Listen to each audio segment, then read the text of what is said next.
बिस्मिल्लाहिर्रहमानिर्रहीम। तो मेरा टॉपिक है आज का spread of Christianity in south Arabia. इसमें हम डिस्कस करेंगे कि किस तरह से ये मोनोथिस्टिक रिलीजन क्रिश्चियनिटी जो है वो साउथ अरेबिया में आया है। तो क्रिश्चियनिटी को डिस्कस करने से पहले हम moon God and celestial family के बारे में डिस्कस करेंगे कि क्रिश्चियनिटी से पहले किस किस्म के जो रिलीजन है वो साउथ अरेबिया में पाए जाते थे। तो सबसे पहले हम डिस्कस करते हैं moon God and celestial family. ये एक रिलीजन है जो कि क्रिश्चियनिटी से पहले साउथ अरेबिया में पाया जाता था। अब इसमें ये कहा जा रहा है कि क्रिश्चियनिटी से पहले साउथ अरेबिया में मून्स की पूजा किए जाते थे और ये उनके नाम दिए गए हैं जैसे कि सीन, वाद, अल मक्का और अम। अब ये मून तो एक ही था लेकिन ये नाम इसके इसीलिए रखे गए हैं क्योंकि डिफरेंट रीजन्स में मून के डिफरेंट नाम रखे गए थे। डिफरेंट रीजन में जो है इस तरह के रिलीजन के लोग रहते थे जो मून को अपना गॉड समझते थे, तो उनका जो मून गॉड का जो नेम था वो भी डिफरेंट था, वेरी था रीजन टू रीजन। अब इसमें ये कहा जा रहा है कि उस ज़माने में जो सन है उसको शम्स कहा जाता था, लेकिन जो मून है उसको बहुत ज़्यादा इम्पोर्टेंस दी जाती थी, मतलब कि बहुत इम्पोर्टेंट गॉड समझा जाता था। इसके अलावा जो स्टार थे या बाकी प्लैनेट्स थे या सन था, इन तमाम को जो है एक सेलेस्टियल फैमिली समझा जाता था। इन तमाम को एक होली चीज़ें समझी जाती थी कि ये एक किस्म की फैमिली है और इन तमाम को जो है अपना गॉड समझा जाता था, लेकिन जो सबसे मुकद्दस था उसको मून को समझा जाता था।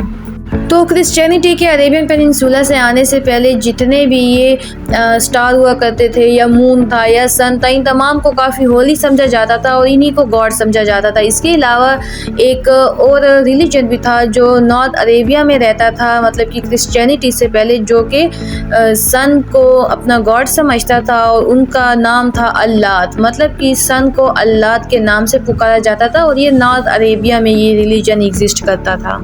तो अब आ जाते हैं क्रिश्चियनिटी इन साउथ अरेबिया। अभी इस स्लाइड में ये कहा जा रहा है कि जो मोनोथिस्टिक रिलीजन क्रिश्चियनिटी था वो सबसे पहले अरेबियन पेनिनसुला में और साउथ अरेबिया में सीरिया के ज़रिए आया है, मतलब कि नॉर्थ से आया है, शुमाल से आया है और स्पेशली सीरिया रीजन से ये रिलीजन आया है क्रिश्चियनिटी का।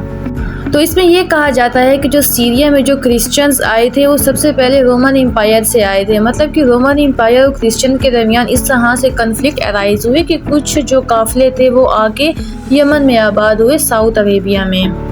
अभी स्लाइड में ये कहा जा रहा है कि सबसे पहला जो क्रिश्चियन काफिला जो साउथ अरेबिया में भेजा गया है वो एम्पियर कॉन्स्टेंटियस के दौर में भेजा गया था। ये एम्पियर कॉन्स्टेंटियस जो है रोमन एम्पायर का एम्पियर था और इसी ने जो है सबसे पहला काफिला साउथ अरेबिया में भेजा, हिमराइट किंगडम के पास भेजा और इस काफिले की सरबराही जो है थियोफिलस कर रहा था, थियोफिलस इंडस, जिसका आर्यन बिलीफ था।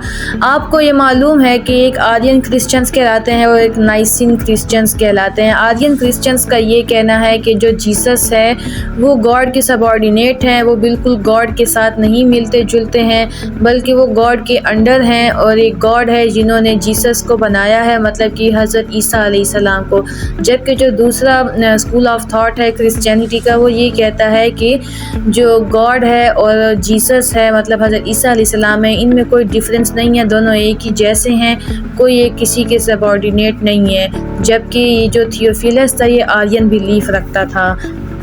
अब इस स्लाइड में ये कहा जा रहा है कि जो पहला मिशन रोमन एम्पायर की तरफ से साउथ अरेबिया में भेजा गया ये एक पॉलिटिकल पर्पस के लिए भेजा गया था, मतलब कि उस वक्त जो रोमन एम्पायर और पर्शियन एम्पायर के दरमियान काफ़ी कन्फ्लिक्ट्स चल रहे थे साउथ अरेबिया के रीजन को लेके, मतलब कि साउथ अरेबिया का जो रीजन था ये काफ़ी स्ट्रेटेजिकली इसकी इम्पोर्टेंस थी और दोनों रोमन एम्पायर और पर्शियन एम्पायर की नज़र इसी रीजन पर थी। तो इसीलिए ये एक पॉलिटिकल पर्पस के लिए काफिला भेजा गया जो कि जिसकी रहनुमाई जो थी थियोफिलस कर रहा था, जो कि आर्यंस बिलीफ वाला था।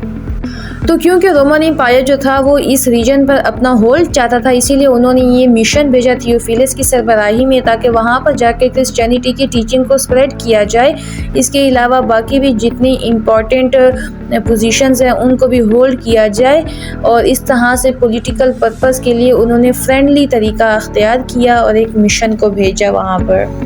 अब इसमें ये कहा जा रहा है कि जो थियोफिलस था वहाँ पर जाके उसने जो चर्च है, सबसे पहले चर्च एडन में बनाया जो कि यमन के साउथ में वाक़या है, और बाकी जो 2 चर्च हैं वो हिमाराइट रीजन में बताया। मैं आपको अपनी पिछली वीडियोस में एडन का रीजन और हिमाराइट रीजन सब कुछ डिटेल से बता चुकी हूँ मैप के ज़रिए कि ये कौन कौन से रीजन हैं। एडन जो एरिया है वो यमन के साउथ में आ जाता है, जबकि जो हिमाराइट रीजन है वो यमन के नॉर्थ में आ जाता है। नॉर्थ वेस्ट में जो हिमाराइट किंगडम थी वही हिमाराइट रीजन कहलाता है। अब एक अरेबियन पेनिनसुला में एरिया आ जाता है नजरान। नजरान जो है ये यमन के नॉर्थ में वाक़या है, मतलब कि यमन के शुमाल में वाक़या है, नजरान का इलाका है। और नजरान के इलाके में सबसे पहले क्रिश्चियनिटी जो है 500 AD में इंट्रोड्यूस की गई, मतलब कि वहाँ पर ये क्रिश्चियनिटी का चर्चा हुआ और ये एक आदमी के ज़रिए हुआ जिसको फेम्यून कहा जाता है।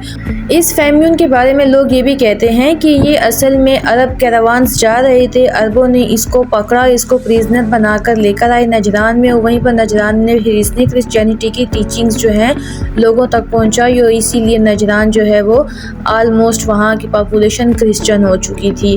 तो इस तरह से भी एक फेम्यून के ज़रिए भी वहाँ पर अरेबियन पेनिनसुला में, स्पेशली साउथ अरेबिया में क्रिश्चियनिटी पहुँची है।